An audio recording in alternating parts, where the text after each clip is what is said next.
ஓலைச்சுவடியை வந்துட்டு நம்ம போயிட்டு இப்போ ஜாதகம் பார்க்க போகிறோம் அப்படின்னா அவங்க ஒரு ஓலைச்சுவடி எடுக்கிறாங்க, உங்களுக்கான ஓலைச்சுவடி தான் அப்படின்னு. பொதுவாக அஸ்ட்ராலஜி அப்படிங்கிறது வந்து பொதுவாக எதுக்கு வராங்க? இப்போ நான் நல்லா இருக்கிறேன் சார், 5 வருஷமாக நல்லா வியாபாரம் வருது, நல்லா சம்பாதிக்கிறேன் சார் சொல்லி எவனும் வரவில்லை, ஜாதகம் கஷ்டத்தில் வராங்க. அப்போ ஜோசியக்காரங்க நாங்கள் எப்படி ட்ரைனிங் எடுக்கிறோம் அப்படின்னா, இவங்களுக்கு என்ன பிரச்சனை இருக்குன்னு கண்டுபிடிக்கிறதுலே நாங்கள் அதிக கவனம் செலுத்துறோம். வந்திருக்கவருக்கு என்ன பிரச்சனை? ஜோசியம்ங்கிறதே பொதுவாகவே மனிதன் எதனுடைய விஷயத்தை சிக்கிக்கிட்டு இருக்கான். நிறைய பேருக்கு பார்த்தீங்கன்னா, எனக்கு கல்யாண வாழ்க்கை சரியில்லை, என்ன சரியா அப்படின்னு கேட்பாங்க. நம்ம உடச்சு கண்டுபிடிச்சிட்டோம்னா ஓப்பனாக அவங்க பேச ஆரம்பிச்சுடுவாங்கிறப்ப இந்த விஷயங்கள் வெளிப்படையாக பேசுகிறதுக்கு சில விஷயங்கள் நெகட்டிவாக தான் இருக்கும். அது ஒன்றுமே செய்ய முடியாது.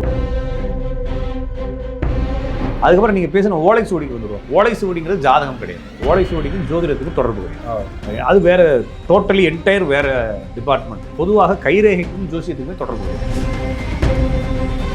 ஓலையை எடுத்துகிட்டு எல்லாம் எடுத்துகிட்டு உங்களுடைய ஓலை வந்துருக்குன்னு சொல்லி கூப்பிடுவாங்க, உங்கள் பேரை சொல்லி கூப்பிடுவாங்க, யாருங்கன்னு சொல்லி கூப்பிடுவாங்க, நீங்கன்னு கை தூக்குங்க, வாங்கன்னு சொல்லி கூப்பிடுவாங்க. அந்த ரூமுக்குள்ளே நீங்களும் நானும் தான் உட்கார முடியும். சரி, சொல்கிறது கிட்டத்தட்ட ஸ்கேம் மாதிரி. ஸ்கேம்ன்றது இல்லைங்க, அவங்க அதை வச்சு தொழில் பண்ணுறாங்க. அவங்க வந்து மேக்ஸிமம் பெருசாக ஏமாற்ற மாட்டாங்க. கிளிஜோசி பார்க்குறதுல உங்களுக்கு ஏதாச்சும் நடக்குதா? ஆனால் கிளிஜோசி காரணம் பார்க்குற ஆசை வருது, அவர்கிட்ட கையை கொடுக்குறீங்க, உங்களுக்கு 2 கல்யாணம்னே நம்மளுக்கு முகம் வளர்ச்சி அப்படியே.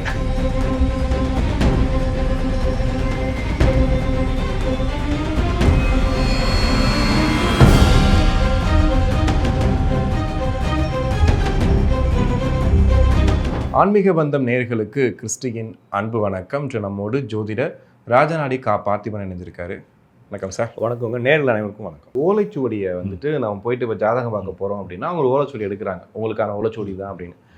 அதில் மேக்ஸிமம் பார்க்கும்போது நெகட்டிவான விஷயங்கள் தான் சொல்கிறதையும் பார்க்குறோம். சில நேரங்களில் பாசிட்டிவாக சொல்கிறாங்க, ஆனால் மேக்ஸிமம் பார்த்தோன்னே இந்த விஷயங்கள்லாம் தப்பாக இருக்குது அப்படின்னு சொல்லிட்டு அதில் என்ன விஷயம் இருக்குது உள்ள? இல்லைங்க சார், அது ஓலைச்சுவடி அப்படிங்கிறத தனியாக ஒதுக்குவோம். பொதுவாக அஸ்ட்ராலஜி அப்படிங்கிறது வந்து பொதுவாக எதுக்கு வராங்க? இப்போ நான் நல்லா இருக்கிறேன் சார், 5 வருஷமாக நல்லா வியாபாரம் வருது, நல்லா சம்பாதிக்கிறேன் சார் சொல்லி எவனும் வரதில்லை, ஜாதகம் வர மாட்டேன், கஷ்டத்தில் வராங்க. அப்போ ஜோசியக்காரங்க நாங்கள் எப்படி ட்ரைனிங் எடுக்கிறோம் அப்படின்னா, இவங்களுக்கு என்ன பிரச்சனை இருக்குன்னு கண்டுபிடிக்கிறதுலே நாங்கள் அதிக கவனம் செலுத்துகிறோம். வந்திருக்கவருக்கு என்ன பிரச்சனை? அப்போ ஒரு டயக்னைஸ் செய்யக்கூடிய ஒரு மிஷின், ஒரு ஸ்கேனிங் மிஷின் இருக்குது அப்படின்னா, அது பெர்ஃபெக்டாக இருக்கிறவனை கூட விட்டுறலாம், பிரச்சனை இருக்கிறவனை கண்டுபிடிக்கணும். ஆமாம். அப்போ அது நெகட்டிவ் மிஷின் நம்ம சொல்லக்கூடாது. எக்ஸ்ரேங்கிறது நெகட்டிவ் மிஷின், நெகட்டிவ்ல தான் இருந்தாலும் கூட அது நெகட்டிவ் மிஷின் சொல்லக்கூடாது, அது பாசிட்டிவ் தான் இருக்குது இல்லைங்களா? என்ன பிரச்சனைன்றதை எனக்கு சொல்லணும், சொல்லாட்டினா அது மிஷினே கிடையாது. அப்போ பிரச்சனையை கண்டுபிடிக்கிறது தான் வந்து நம்மளுக்கு தேவை. அப்போ இல்லைனா அவனுக்கு என்ன பிரச்சனைன்றது சரியாக புரிஞ்சுக்கிறதுக்கு நம்மளுக்கு தேவைன்றப்ப ஜோசியம்ங்கிறதே பொதுவாகவே மனிதன் எதனுடைய விஷயத்தில் சிக்கிக்கிட்டு இருக்கான். நிறைய பேருக்கு பார்த்தீங்கன்னா, புரோட்டா சாப்பிட்டா வயிறு வலிக்குன்னு வாங்க டாக்டர்கிட்ட போய் உட்காந்துட்டு, அவர் என்ன செய்வார்னா, அப்படிங்களா இப்படி வாங்க பக்கத்தில் வாங்க சொல்லி அமைக்கலாம் பார்ப்பார். அவருக்கு தெரியும் வேறு ஏதாச்சும் நோய் இருக்கலாம்னு தெரியும். ஆனால் இவன் என்ன நினச்சிட்டு இருப்பானா, எப்போ புரோட்டா சாப்பிட்டாலும் இந்த பக்கம் குத்துது சார். இவன் என்ன நினச்சிருப்பானா, புரோட்டா சாப்பிட்டதுனால தான் வலிக்குதுன்னு. அவனுக்குள்ளே கேன்சர் கூட இருக்கும். அப்போ டாக்டர் என்னென்னா அவனை தடவி கிடையாது, அவன் வேறு ஒரு சின்ன. அப்போ என்ன சொல்கிறாங்கன்னா, நான் எனது பிரச்சனைக்கு இதுதான் காரணம் என்று நான் வேறு ஒன்றை கூட புரிந்து வைத்து இருப்பேன், அதனால தான் தோத்துக்கிட்டே இருக்கிறேன். சரியான செஞ்சுட்டேன்னா கண்டுபிடி. அப்போ ஜோசிக்காரங்க என்ன வேணால் இவனுக்கு எதனால் அந்த பிரச்சனை வச்சுன்னு கண்டுபிடிக்கிறதா வேலை. அப்போ என்னென்னா, நாங்கள் அதிகமாக மானிட்டர் பண்ணுறது, அதிகமாக முயற்சி செய்வது, ஒரு ஜாதத்தில் என்ன பிரச்சனை அவங்களுக்கு இருக்குது, இது நெகட்டிவாக கூட தோணலாம். நம்ம பார்த்தோன்னே இவனுக்கு என்ன பிரச்சனை இருக்குன்னு சொல்லலாம். ஒருவேளை பிரச்சனை இருந்தால் சரி செய்ய முடியாது, அது 2வது விஷயம். சரி செய்ய முடியாது, நீங்கள் இதுக்கு ப்ரிப்பேர் ஆகுங்கன்னு சொல்லிடலாம், தெரிஞ்சுக்கலாம். இல்லைனா அந்த ப்ரிப்பேர் ஆகுங்க. இப்போ வந்து ஒருத்தவங்களுக்கு இந்த 2 கல்யாணம் இருக்குது அப்படின்னா, 12 வயசில் பார்த்துட்டு ஐயா அவனுக்கு 2 கல்யாணம் சொல்லி யூஸே கிடையாது. அவனுக்கு அந்த ஃபஸ்ட்டு கல்யாணம் பிரேக் பண்ணுறப்போ உங்களுக்கு 2வது கல்யாணன்றப்போ அவங்களுக்கு ஒரு மன திருப்தி கிடைக்கும். ஓகே. இப்போ நேற்று வந்து ஒரு லண்டன்லேருந்து ஒரு லேடி ஒருத்தவங்க, அவங்களுக்கு 58 வயசு ஆயிடுச்சு. அவங்க வந்து அவங்க வீட்டுக்காரரோட இருந்து ஒன்றா இருக்கிறாங்க. ஆனால் அவங்களுக்குள்ள 28-30 வருஷமாக அவங்களுக்குள்ள இன்டிமெசி கிடையாது. ஆனால் அவங்க வந்து என்ன நினைக்கிறாங்கன்னா, நான் வேறு ஒரு ஆளோட பேராக இருக்கணும்னு நினைக்கிறாங்க. அவங்க வந்து சின்ன வயசில் பார்த்த ஒரு சின்ன வயசில் ஸ்கூலில் படித்த பையனோட அவர் இப்போ வயசானவர், அவர் ஏதோ சோசியலில் வராரு. ஓகே. அப்போ அவங்களுக்குள்ள ஒரு இது இருக்கிறப்ப என்கிட்ட ஃபோன் பண்ணுறாங்க. அப்போ என்ன சொல்கிறேன்னா, வேறு ஏதாச்சும் உங்களுக்கு ஃப்ரெண்ட்ஷிப்போ ரிலேஷன்ஷிப்போ இருக்கா, இந்த லைஃப்பில் எதுவும் பிரேக்கப் இருக்காங்கிறப்ப, இல்லைங்க வீட்டுக்காரோட தான் இருக்கிறான் அப்படின்னா, இல்லைங்கம்மா உங்களுக்கு ஏதோ பிரச்சனை வருதுன்னு சொல்கிறேன். அவங்க என்ன சொல்கிறேன், ஆமாம் சார் அதுக்காக தான் கால் பண்ணேன், இப்போ வந்து எனக்கு அவரோட வந்து டிவோர்ஸ் பண்ணிட்டு போயிடலாமான்னு தோணுது. ஓகே.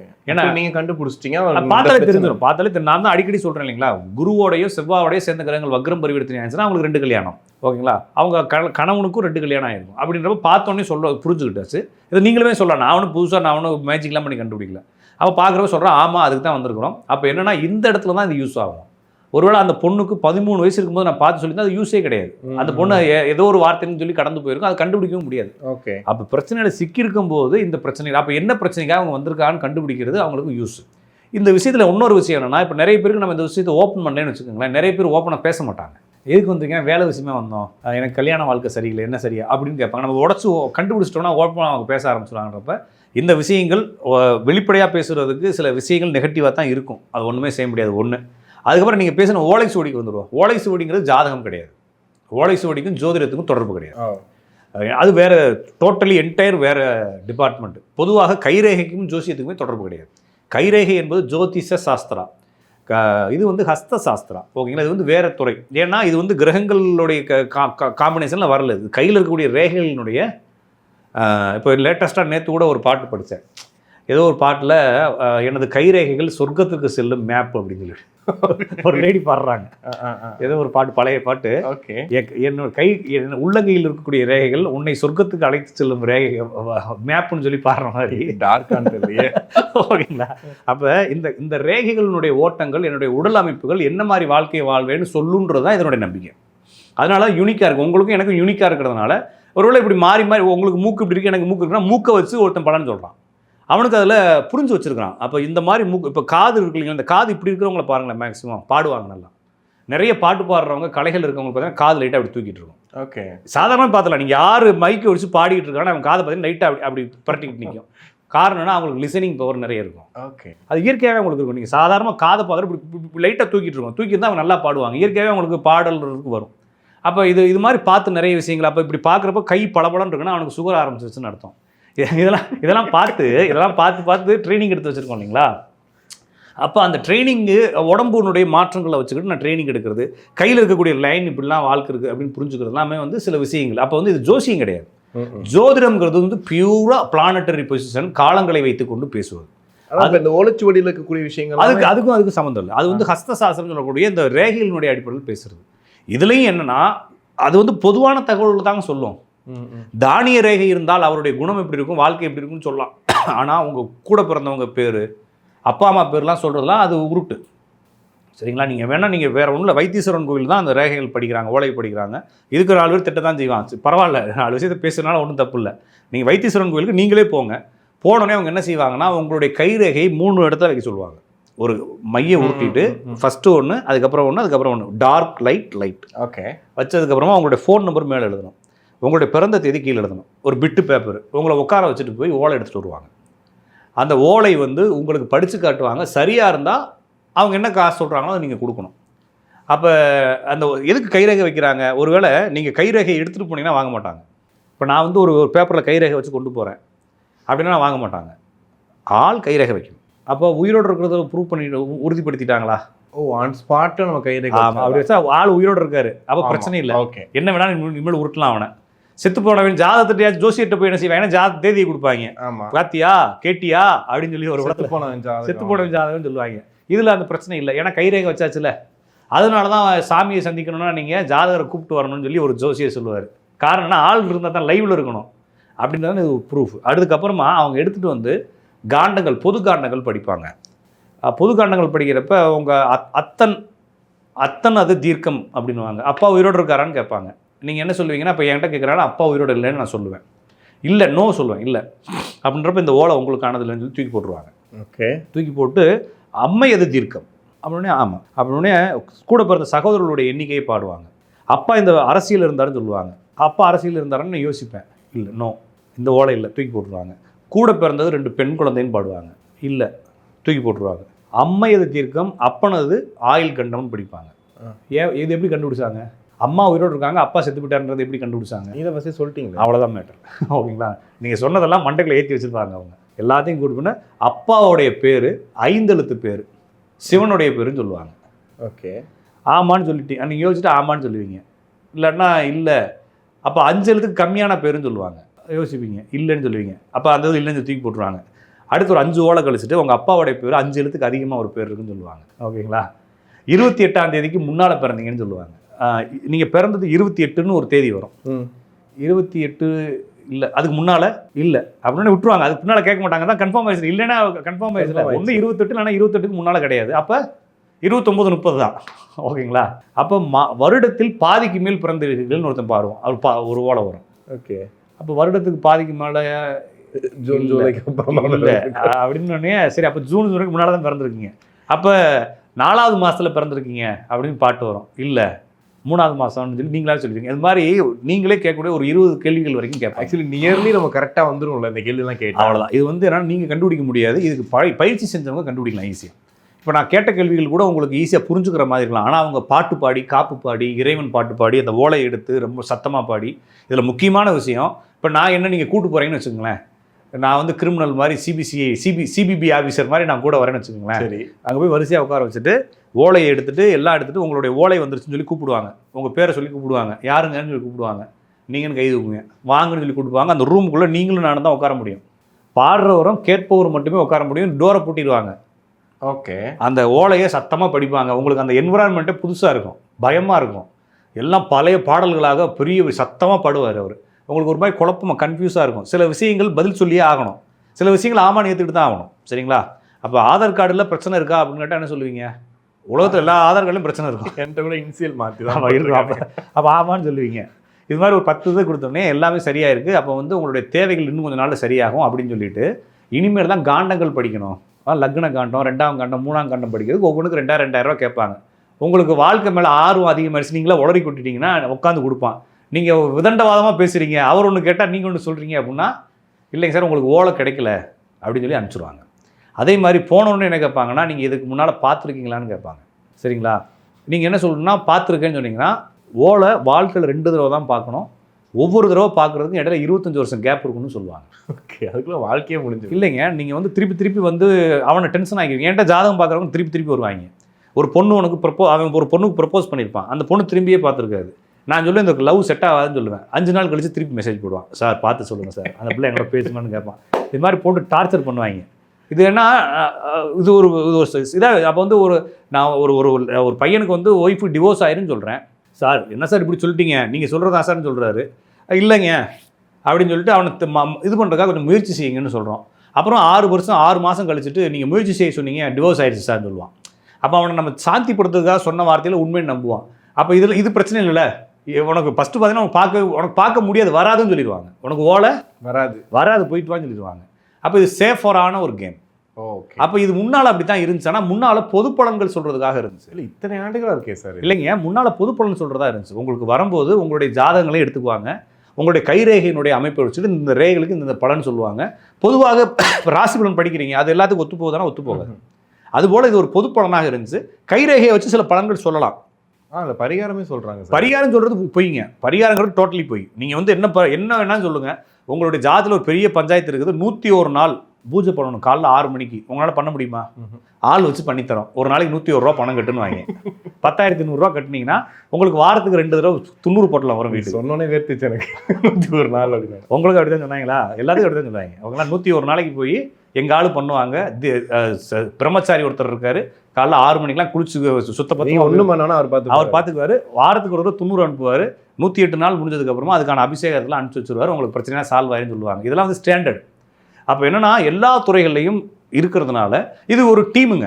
இப்போ நீங்கள் வந்து ஒரு காரு சர்வீஸ் பண்ண போகிறீங்க, இல்லைனா ஒரு ரிச்சி ஸ்ட்ரீட் போகிறீங்க, ரேடியோ மெக்கானிக் போகிறீங்க. அங்கே போய் என்ன பொருள் கேட்டாலும் கடையில் இருந்தாலும் என்ன சொல்லுவாங்க தெரியுங்களா? நீங்கள் போய் ஏதாச்சும் ஒரு பொருள் கேட்குறீங்க, இருக்குது சார் குடோனில் எடுத்துகிட்டு வரணும்னு வாங்க. நீங்கள் ஜிபி ரோடு போங்க, இந்த ஆட்டோமொபைல் ஷோரூம் போங்க, நீங்கள் ஏதாச்சும் பிஎம்டபிள்யூவில் 1440 வந்த மாடலுடைய ஒரு பேரிங் கேளுங்க, இருக்குது சார்னுவா. இருக்குது சார் உட்காருங்க, குடோன் போயிருக்காரு பையனுவா. அப்போ தான் அந்த பையன் எந்திரிச்சு அவன் கடையாக போய் தேடி வாங்கிட்டு வருவான். அது மாதிரி இங்கேயும் அதே மாதிரி தான் இருக்கும். வைத்தீஸ்வரன் கோயில் ஃபுல்லாக நீங்கள் வந்து உட்காந்துட்டிங்கன்னா படிக்கிறதுக்குன்னு ஒரு குரூப் இருக்குது. அவங்க வந்து அங்கங்கே இந்த ஃப்ரீலான்சர் மாதிரி இருப்பாங்க. ஆள் வந்ததுக்கப்புறம் ஃபோன் அடிச்சோன்னே அவர் ஓலோட வருவார். கண்டுபிடிச்சி எடுத்துகிட்டு வந்துட்டார், இவர் தான் பாட போகிறான்னு சொல்லுவாங்க. அவர் புது ஆள், அவர் எல்லா கடைக்கு போனாலும் அவர் தான் வருவார். ஒரு 15-20 பேர் இதுக்காக ஒரு ட்ரெயின் பண்ணி இருக்கிறாங்க. அவங்க தான் படித்து உங்களுக்கு எடுத்துருவாங்க. சார் நீங்கள் சொல்கிறது கிட்டத்தட்ட ஸ்கேம் மாதிரி. ஸ்கேம்ன்றது இல்லைங்க, அவங்க அதை வச்சு தொழில் பண்ணுறாங்க. அவங்க வந்து மேக்ஸிமம் பெருசாக ஏமாற்ற மாட்டாங்க. இப்போ நீங்கள் போகிறீங்க, கைரேகை வைக்கிறீங்க, வச்சதுக்கப்புறம் உங்களுடைய பாட்டை படித்து கொடுத்தோன்னே நீங்கள் வந்து சில விஷயங்கள் ஆமானுவீங்க, சில விஷயங்கள் இல்லைன்னுவீங்க. அப்போ ஆமான்னு சொல்லிட்டாச்சு இல்லையா? அப்போ உங்கள் ஓலை தான் இது. அப்போ ஓலை கடைசியாக எல்லாத்தையும் சொன்னதுக்கப்புறம் கடைசி ஓலையில் எல்லாம் படிப்பாங்க. உங்கள் அப்பா இல்லை, அம்மா இருக்காங்க, அண்ணன் இல்லை, தம்பி இல்லை, தங்கச்சி இல்லை, ஒரே ஒரு தம்பி இருக்கிறாரு, தம்பிக்கு கல்யாணம் ஆகலை, நீங்கள் கல்யாணம் பண்ணி 2 பையன் இருக்கிறாரு, நீங்கள் இந்த வேலை பார்க்குறீங்கன்றலாம் நீங்கள் இப்போ சொன்னதுலேயே டீட்டெயில் எடுத்து சொல்லுவாங்க. ஆனால் இனிமேல் சொல்லக்கூடிய விஷயங்கள் எதுவும் நடக்காது. அவங்களுக்கு வாயில் வந்ததெல்லாம் சொல்லுவாங்க. சொல்லிவிட்டு அதுக்காக ஒரு 300 ரூபா 400 ரூபா ஃபஸ்ட்டு பேசுகிறாங்க இல்லைங்களா? உங்களுக்கு ஓலை இருந்தால் 300 ரூபா தரணும்னு சொல்கிறாங்களா, அந்த 300 ரூபா வாங்கிக்குவாங்க. அதுக்கப்புறம் உங்களுடைய ஆசையை பொறுத்து எனக்கு வந்து அந்த காண்டம் படிக்கணும், பரிகார காண்டம் படிக்கணும்னா ஒவ்வொன்றுக்கும் 2000 ரூபா கேட்பாங்க. சில பேருக்கு செட் ஆயிடுச்சுன்னா அது அப்படி போயிட்டு சிலருக்கு வந்து அது பொதுவான பலன்களே செட் ஆகும். நிறைய பேர் பார்த்தீங்கன்னா ராசி பலன் உண்மையை என் கூட சண்டை போட்டு இருப்பாங்க. இன்னும் உட்காந்து பெருசாக சீன் போட்டு பேசுவேன். நேற்று ஒரு ஆள்கிட்ட சிக்கிட்டு எனக்கு இந்த ராசி கடைசி வரைக்கும் பேசுகிறாங்க. ஐயோ, ஒரு ராசிக்கு பலனே சொல்ல முடியாதுன்னா சரி சார் அதை விடுங்க சார், ஒரே ஒரு பலன் சொல்லுங்கள் சார், மகர ராசி எப்படி இருக்குன்னு சொல்லுங்கள் சார், ஒரு புது வேலை பார்க்கலான்னு இருக்கேன் போகலாமா சார், ஒரு ராசிலாம் பலன் வேணும், ஜாதகம் வேணும் சார், சார் ஜாதகம்லாம் இல்லை சார், அந்த நட்சத்திரத்துக்கு மட்டும் சொல்லிட்டு போயிருங்க அப்படின்னுவார். அப்போ என்னன்னா அவனுக்கு புரியலன்னு அர்த்தம். இந்த மாதிரி புரியாதவங்க ஏதாச்சும் பொது பலனையும் நம்பிக்கிட்டு இருக்கவங்க அதுக்கு போய் மாட்டிக்கிறாங்க. ஓகே, சரிங்களா? அது அப்படி தான் பண்ணணும். தவிர இது ஜாதகத்தை வாங்குறாங்க பிறந்த தேதியை, அதை வச்சு உங்களோட ஜாதகத்தை எழுதிடுவாங்க. அதுக்கப்புறமா உங்களுடைய தகவலை வச்சு எழுதிடுவாங்க. அதை வச்சும் கொஞ்சம் பலன் சொல்லுவாங்க. அப்போ ஓரளவு கொஞ்சம் மேட்ச் பண்ணி கொண்டு வந்துடுவாங்க. ஆனால் இது வந்து பியூராக உண்மையானா கண்டிப்பாக இல்லை. ஏன்னா ஓலை சுவடிகள் எல்லாத்தையும் தமிழ்நாடு அரசு கைப்பற்றிருச்சு. இவங்கள்ட்ட இருக்கிறது எல்லாமே ஓலை சுவடிகள் இல்லை, எல்லாமே வந்து சரபோஜி மன்னருடைய அந்த சரஸ்வதி மஹாலில் அடுக்கி வச்சுக்கிறாங்க. இப்படி தனியார்கிட்ட ஓலைகள் இல்லைன்னு சொல்கிறாங்க. அப்போ இவங்களாம் எழுதப்பட்ட ஓலைகள்னு சொல்கிறாங்க. எதாக இருந்தாலும் நான் சொல்கிறது, ஒரு ஆசைக்கு போகிறீங்க, கிளி ஜோசியம் பார்க்குறதுல உங்களுக்கு ஏதாச்சும் நடக்குதா? ஆனால் கிளி ஜோசியக்காரனை பார்த்தீங்கன்னா ஆசை வருது. அவன்கிட்ட கையை கொடுத்தோன்னே உங்களுக்கு 2 கல்யாணம்னே நம்மளுக்கு முகம் வளர்ச்சி அப்படியே இந்த பக்கமாக திருப்பி உங்களுக்கு 4 பிள்ளைன்னொடனே அப்படியே பூரிப்பு. ஓகேங்களா? அது ஒன்று நடக்காதுன்னு தெரியும். நம்ம கொடுக்குற 50 ரூபாய்க்கு அவ்வளோதான் சொல்லுவான். அவன் எல்லாத்தையும் பார்த்துட்டு ஜாதகம் பார்க்கலாம் 300 ரூபான்னுவான். இல்லை இது மட்டும் போதுன்னு சொல்லிட்டு வந்துடும் இல்லைங்களா? அது ஒரு ஆசைக்காக செய்யுது. அப்போ வைத்தீஸ்வரன் போய் அந்த ஆசைக்கு பண்ணிட்டு வரலாமே தவிர அதை நோக்கி சீரியஸாக போனீங்கன்னா ஒரு மாதிரி மென்டலி டிஸ்டர்ப் ஆயிடுவீங்க நீங்கள். ஓகே, ஜாதகம் பார்க்குறதே நான் வந்து வேணாம் தானே சொல்கிறேன். தேவை இருந்தாலும் பாருங்கள். இப்போ எனக்கு நீங்கள் மெசேஜ் வேணால் நீங்கள் அனுப்புங்க, ஹாய்னு மெசேஜ் அனுப்புங்க. ஒரு ஸ்டாண்டர்டு கண்டென்ட் வரும். ஓகேங்களா? ஆமாம் வரும். அதில் பார்த்தீங்கன்னா இன்டர்வியூக்கு அனுப்பும் போதே அதான் வரும். அது என்ன வரும்னா, பார்த்திபன் நான் உங்களை வரவேற்கிறேன். உங்களுக்கு 15 வயதுக்கு கம்மியானவங்களுக்கு ஜாதகம் பார்க்க மாட்டேன். தேவை இருந்தால் ஒழிய ஜாதகத்தை பார்க்க வேண்டாம்னு இப்போ போட்டிருக்கேன். உங்களுக்கு நீடு இருந்தால், ஒருத்தருக்கு உங்களுக்கு பொழுது போகலை, காசு இருக்குன்றதுக்கான நீங்கள் ஜாதகம் பார்த்தீங்கன்னா பார்க்க மாட்டேன். ஏன்னா உங்களுக்கு பொழுது போகாமல் என்ன போட்டுக்கிட்டு நான் உங்களை வந்து வீரர் சூரர்லாம் பேசணும்னு ஆசைப்படுவீங்க இல்லையா? அப்படி தானே ஆசைப்படுறாங்க. அப்படி நடந்துடணும், இப்படி நடந்துடணும், தூக்குறதா தூக்கிங்கண்டேன். அப்புறம் அடுத்து மெசேஜ் போடுறாரு, சாய்பாபா ஃபோட்டோ இருக்கு தூக்கிட்டான்னு கேட்குறாரு. அவரை சாய்பாபா கீச்சைன் இருக்கான்னு கேட்குறாரு. அப்புறம் நான் சொல்லிட்டேன், சார் தர்ம சங்கடத்துக்கு என்ன ஆளாக்காதீங்க, அது உங்களுக்கு நம்பிக்கை. நான் ஏதோ வாய் தவறி உங்களுக்கு சொல்லிட்டேன், நீங்களாம் முடிவெடுங்க. இனிமேல் ஒவ்வொரு விஷயத்தையும் எனக்கு ஃபோன் போட்டு என்னை டார்ச்சர் பண்ணி என்னை தர்ம சங்கடத்துக்கு ஆளாக்கி நான் சொல்கிறதா வேணாமா? ஏன்னா எனக்கும் ஒரு பிரச்சனை சாய்பாபா சிலையா இல்லை வேறு எதுவும் இல்லைங்க. அவருக்கு கெட்ட நேரம் இருக்கிறதுனால அந்த சாய்பாபா சிலை உள்ளே வந்துச்சு. ஓகே, அது ஒரு கெட்ட நேரம் சரியானா போயிடும் வெளியே. அப்போ என் வாய் மூலமாக அது வந்திருக்குது, போகுது. அது என்னன்னா நீங்கள் கம்ப்ளீட்டாக விட்டுட்டு போயிட வேண்டியது. என்கிட்ட திருப்பி கேட்க தேவையில்லை. அது என்னன்னா எனக்கு கில்ட்டி ஃபீலிங்கே கொடுக்குது. நான் சில விஷயங்கள் தர்ம சங்கடமாக இருக்குது. சரி, எப்படிங்க சொல்கிறது? இப்போ ஒரு பொண்ணு ஜாதத்தை கொடுக்குறாங்க, 2 கல்யாணம் ஆகும்னு இருக்குது. அவங்க திருப்பி கேட்குறாங்கன்னு என்ன சொல்கிறது? கல்யாண வாழ்க்கை கொஞ்சம் பார்த்து செய்யி, கொஞ்சம் விட்டு கொடுத்து போ, டிவோர்ஸ் ஆயிருக்கு, அப்படி தான் சொல்லணும். ஏன்னா நேரடியாக சொல்லக்கூடாது. நம்மளுக்கும் ஒரு பிள்ளை இருக்குது. ஆமாம், அது மாதிரி அவங்க மனசு சங்கடப்படக்கூடாதுன்னு சொல்கிறோம். இது மாதிரி சில விஷயங்கள் சொல்கிறத இவங்க என்ன நினைக்கிறாங்கன்னா பெர்ஃபெக்டாக சொல்லணும், திருப்பி வந்து டார்ச்சர் பண்ணுறாங்க. அதனால் என்ன செஞ்சிடுறது, நான் சேஃப்டியாக 15 வயசு கம்மியாக பார்க்குறது இல்லை. ஏன்னா 15 வயசு கம்மியாக நம்ம சின்ன பிள்ளைகளுக்கு எதுக்கு சொல்லிக்கிட்டு, சிம்பிள். அந்த பிள்ளைகளுக்கு படிப்பு ஏதாச்சும் அர்ஜென்ட்டாக திடீர்னு கேட்பாங்க, 12 வயசு ஆகும், உடம்பு சரியில்லை சார், பேசலை சார்னு சொல்லுவாங்க. அப்போ அதுக்கு நான் ஓசியாக பார்த்துட்டு அவங்க அப்பாவுடைய ஜாதத்தை வாங்கி அவங்க அப்பாவுக்கு ஜாதகம் பார்த்து சொல்லிடுவேன். அவங்க 2000 ரூபா பணம் கட்டினாங்கன்னா அதுக்கு நான் பலன் சொல்லிவிட்டு அவங்க அப்பா ஜாதத்தை வாங்கி அதுக்கு பலன் சொல்லி இதை ஓசி கணக்கில் கொண்டு வந்துடுவேன். அப்போ வழிகாட்டி கிடையாது, எந்த ஜோசியரும் வழிகாட்டி கிடையாது. நான் ஒரு தடவை போட்டிருந்தேன், ஜோதிடர்கள் எல்லாரும் கடவுளுக்கு பாத்திரமானவர்களாக நினைக்கிறார்கள். மக்கள் எல்லாத்தையும் மாற்றி விட முடியும்னு நினைக்கிறாங்க. நிறைய ஜோசியர்கள் சோத்துக்கு வழி இல்லாமல் இருக்கிறான். அவன் எப்படி உங்கள் வாழ்க்கையை மாற்ற முடியும்? அவன் உங்களுடைய வாழ்க்கை எப்படி இருக்குன்னு சொல்லி ப்ரொஜெக்ட் தான் பண்ண முடியும். அந்த விஷயத்தை கற்றுக்கிட்ட தான் நம்மக்கிட்ட சொல்ல முடியும். அவன் வந்து என்ன பண்ணுறான்னா படித்து அதை ரீட் பண்ணி உங்களுக்கு சொல்கிறான். உங்கள் புக்கு நீங்கள் ஒரு பாட்டு புக் கொண்டு வந்தீங்கன்னா பாட்டு பாடி சொல்கிறான், அவ்வளோதான். நீங்கள் வேறு ஏதாச்சும் சம்திங் புக் கொண்டு வந்தீங்கன்னா அதை படித்து சொல்கிறான், அவ்வளோதானே தவிர அவனுக்குன்ற எந்த கண்டென்ட்டும் கிடையாது. கண்டிப்பாக சார், நிறைய விஷயங்கள் பேசுவோம். நன்றி, வணக்கம்.